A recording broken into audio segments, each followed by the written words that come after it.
Єгор Сьомушкін щиро від усього серця віншує вас з Днем вашого казівництва і желаю вам Божої допомоги во всіх ваших справах. Робимо вам ось такий подарунок.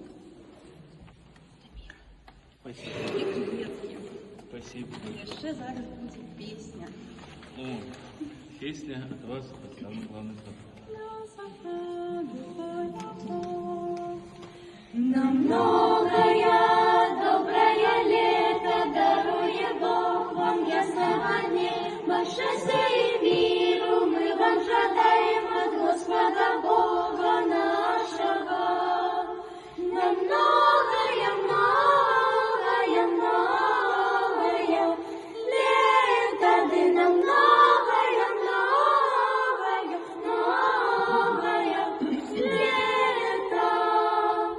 Хай будет в житті у вас много светла, и Божьей любови душа как жила. На веру избавлении вечного свету живите на многое доброе лето.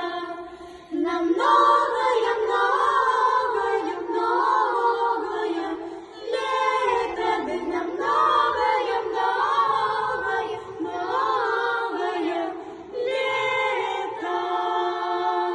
Спасибо, Господи, за такой замечательный подарок и за ваше пение, которое всех нас воодушевляет и призывает к молитве. Спасибо, Господи. Отец Николай даст Аленку. Уважаемый отец Дмитрий,